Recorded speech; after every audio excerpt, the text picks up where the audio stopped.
목적이 이끄는 삶을 사십시오. 목적이 이끄는 삶을 사십시오라는 제목으로 하나님 말씀 증거하도록 하겠습니다. 그러니까 왜 사냐라고 묻는 것은 인생에 있어서 가장 근원적인 질문이라고 생각합니다. 그리고 이 질문에 대해서는 우리가 묻고 답해야만 이렇게 흔들리지 않는 인생을 살 수 있다고 생각을 합니다. 그러니까 삶의 목적이 뭐냐는 거죠. 존재하는 이유가 뭐냐. 어떤 사람은 그냥 번식을 위해 산다. 그럼 짐승이죠. 짐승도 뭐 그렇게 사는 거니까.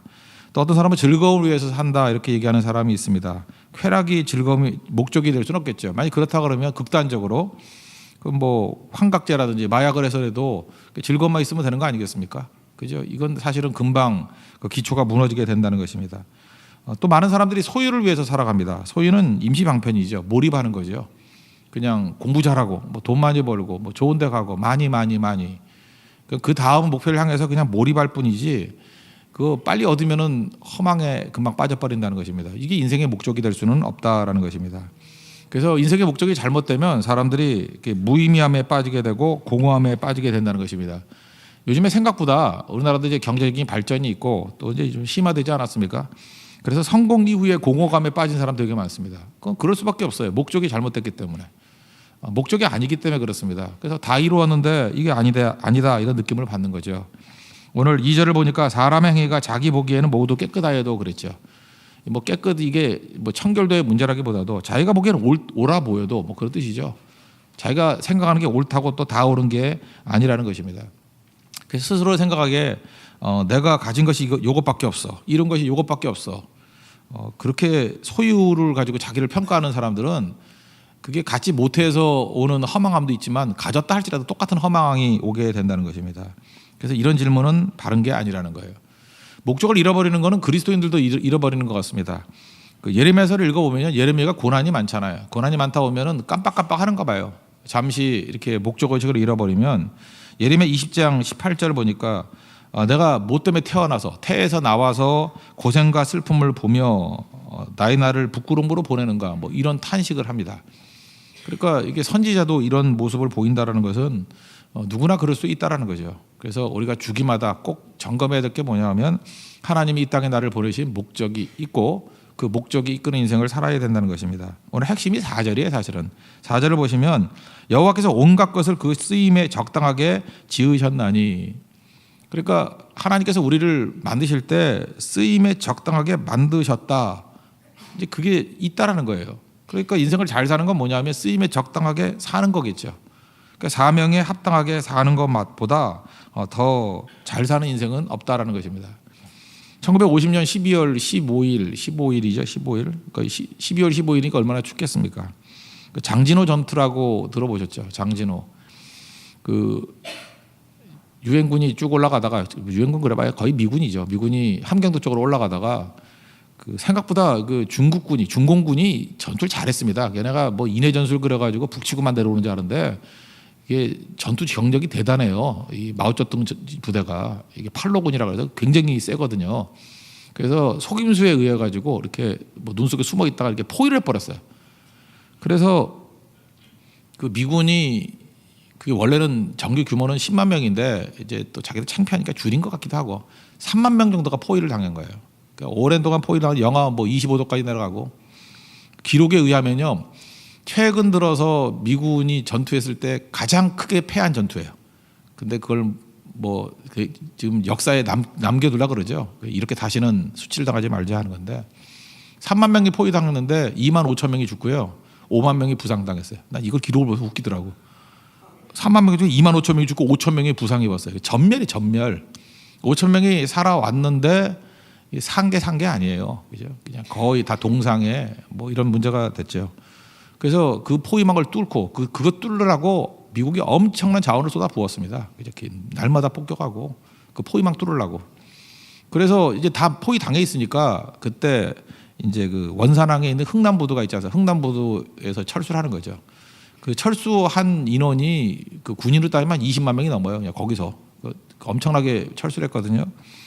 그런데 우리가 뭐 드라마 같은 데서 맨날 뭐 굳세어라 금수나 뭐 그런 노래 주제가 있죠. 흥남부두 뭐 거기서 떠나오는 거. 참 뭐 그러고 보니까 뭐 대통령 아버님도 이때 배 타고 나왔다 그러는 얘기 들어본 것 같은데, 그때 그 무기들 철수해야 되잖아요. 그래서 그 메르디스 빅토리라는 그 그 군함이 있어요. 메르디스 빅토리.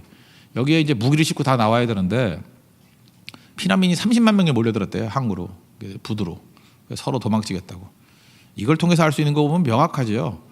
북한에 사는 사람도 누구도 공산당을 좋아하지 않았어요. 다 남쪽으로 도망치려고 그랬지 거기 남으려는 사람이 거의 없었어요. 저는 집안이 이북 사람들이기 때문에 알아요. 거기 살라는 사람이 없어요. 다 믿는 사람이다 안 믿는 사람이다 도망치려고 그랬지. 30만 명이 몰려들었다고요. 그때의 선장이 결단을 내리죠. 무기 다 내려. 그리고 피난민 14,000명을 태웠습니다. 그 배에 14,000명을 태우고 8일 동안 항해해서 크리스마스 전에 가자. 그래서 그 배도 되게 천천히 가는가 봐요. 그래서 14,000명을 태우고 23일에 15일에 따라서 23일에 거제도에 도착하게 됩니다. 그 8일 동안에 또 전쟁 중에 또 무슨 임신 아이가 이렇게 많은지 5명이 배에서 태어났대요. 5명이. 그래서 김치 1, 김치 2, 김치 3. 이름 모르니까 김치 1, 2, 3, 5가 있다 그러고 얼마 전에 TV 보니까 김치 5가 나와서 인터뷰하대. 늙으신 분이 그죠? 김치 5. 그분은 1950년 12월 21일생 뭐 이러더라고요. 그죠? 최대 규모의 구조 사건으로 기네스북에 올라 있습니다. 한 번에 14,000명을 구출했다는 거예요. 최대 규모의 구출 사건. 자, 이런 생각을 해봐요. 이 배, 메르디스 빅토리, 제가 볼 때 배로서는 최고의 영광스러운 모습 아닙니까? 자기가 이제 군함으로서 잘 쓰임 받았지만 수송선으로 사람을 구출하는데 쓰임 받았다 그러면 얼마나 좋겠어요. 여러분도 그 빅토리 진짜 승리죠. 이게 승리예요. 구출하는데 쓰임 받은 거.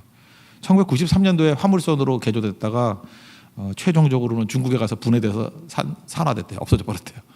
이런 배를 하나 좀 남겨뒀으면 좋을 뻔했었는데, 그죠? 우리 인생도 이렇게 목적이 있는데 목적대로 잘 쓰임 받으면 이게 기록에 남잖아요. 지금 없어진 배인데도 불구하고 이렇게 설교에서 소개될 정도면은 가치 있는 그 모습 아니겠습니까? 우리 인생도 그래야 된다라는 거예요. 위인이라는 건 다른 게 아닙니다. 하나님 나라의 위인은 그 목적을 알고 목적대로 쓰임 받은 인생이 그게 위인이에요. 근데 우리는 내 자신의 목적을 잘 모를 수 있잖아요. 그래서 첫 번째 단계는 목적을 받아들이는 게 중요하다는 것입니다. 오늘 5절 보니까 무릇 마음이 교만한 자를 여호와께서 미워하신다. 교만은 뭐예요? 하나님의 뜻 대신에 자기 뜻대로 하는 거예요. 자기 기분, 자기 뜻, 내 뜻이 중요한 거예요. 근데 겸손한 자가 하나님 목적을 받아들이는 거겠죠. 그래서 신앙의 기본은 받아들임이에요. 영접하는 거. 나를 주장하는 게 아니고요. 하나님의 뜻을 받아들이고 하나님의 의도를 받아들이고 하나님의 인도하심을 받아들이는 거. 하나님이 주신 거 다 좋은 거거든요. 받아들이는 거. 그게 목적까지도 받아들이는 거예요. 그게 인생에서 중요하다는 것입니다. 그 우리 성공적인 인생을 살았다는 분들이 있지 않습니까? 뭐 연세 한 50, 60 넘으신 분들. 그 뭐 재산 좀 있다. 노후를 살 수 있는 재산이 있다. 그걸로 뭐 성공이라고 말할 수 있나요? 건강 유지했다. 그것도 아니 큰 죄책감 없이 큰 잘못 없이 살아왔다. 그 안 들킨 거지 뭐 그죠? 그럴 수 있죠. 인생의 목적을 모르면요 얻어도 큰 기쁨이 없어요. 여러분 그 나름대로 성공한 같이 보이는데 큰 기쁨이 없는 사람들은요 목적을 잘못 잡았기 때문에 그렇습니다. 그 목적대로 살아야 인생은 기쁨과 감격이 있거든요. 아 내가 하나님 앞에 정말 잘 살았구나. 근데 뭔가 이렇게 아쉬운 분들 있죠. 그 목적을 잘못 받았기 때문에 그래요. 잘못 잡았기 때문에.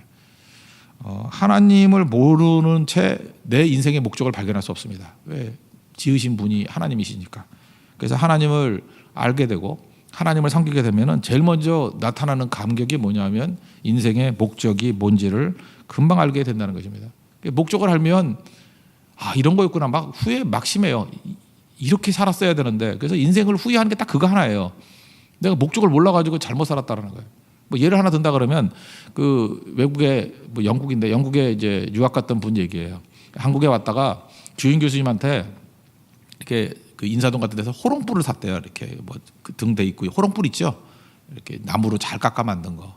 호롱불이니까 이렇게 허리도 날씬하고 한국의 미가 드러나는 아주 멋진 호롱불을 샀답니다. 그래서 이제 가가지고 주인 교수님께 드렸는데 영어가 짧잖아요. 그래서 설명하기 힘들잖아요. 그죠? 그래서 그냥 드리고 왔대요. 뭐 설명하려고 그러다가 설명할 수가 없잖아요. 그냥 한국의 전통적인 선물이다 그래 주고 왔대요. 한 달 이후에 이제 식사 초대를 해서 그 교수님 댁에 갔더니 자기가 줬던 선물을 다 분해해가지고 벽에다 붙여놨더라는 거예요. 그죠? 뭐 밑바닥부터 해서 뭐 막대기부터 다. 그래서 뭐 한 거냐고 이제 좀 지나니까 이제 조금 설명이 되잖아요. 그게 아니고 이게 코리안 트래디션 그 램프라고 뭐 이렇게 설명을 했대요. 그러면서 자기가 이제 일일이 조립을 해가지고 딱 마련해 놓고 불을 탁 붙이니까 뭐 외국 사람 맨날 그러잖아요. 원더풀, 그죠? 예. 놀랍다고. 그 멋있죠. 또 그런 거 하나 갖고 싶죠. 우리 한국 사람들도 호롱불 하나 가지면 멋지지 않겠어요? 그러면서 왜 설명 안 했냐 그러더래요. 그래서 그랬대. 영어를 못해서 그랬대요. 왜 설명을 안 했나? 우리 인생도 마찬가지야. 하나님께서 우리 호롱불을 만들었는데 우리 인생 그걸 모르고 그냥 분해해가지고 벽에다 붙여놓고 나름대로 뭐 이것도 괜찮아, 아름다워 보여. 근데 그건 아니겠죠. 근데 그렇게 자기 목적을 모르고 살다가요, 어느 순간에 주님이 오셔가지고 너는 호롱불이야, 이게 원래 네 모습이야라고 하면서 조립 다 해놓고 불 딱 붙였을 때 불이 환하게 비칠 때 그 오는 감격과 기쁨, 그런 게 있어요. 그게 인생의 목적을 발견하는 거예요. 쓰임받기에 적당하게 만드신 거라고요. 아, 내가 이거였구나, 빛이었구나, 내가 램프였구나. 그거를 빨리 깨달아야 된다는 것입니다. 그럼 두 번째 단계는 뭐냐면, 이걸 그냥 말씀으로도 알 수 있지만 말씀 듣고요, 그 다음엔 의미 있는 일을 잠깐만 해야 됩니다. 사명을 감당해야 이게 더 절실해지고 더 능력 있게 쓰임받게 된다는 것입니다. 3절에 너희 행사를 여호와께 맡기라 그랬잖아요. 아, 목적을 알았으면요, 이제 맡기고 잠깐 활용하는 거예요. 의미 있는 일을 하지 않고는요, 자기 존재 목적을 발견할 수 없다라는 것입니다. 일하면서 발견하는 건데, 일하면서 내가 얼마나 가치가 있는지를 아는 건데. 근데 자기가 중요한 일을 하면서 자기가 그걸 모르는 경우도 많죠. 예를 여자분들 같으면 아, 내가 종처럼 밥이나 해야 돼 이런다고요.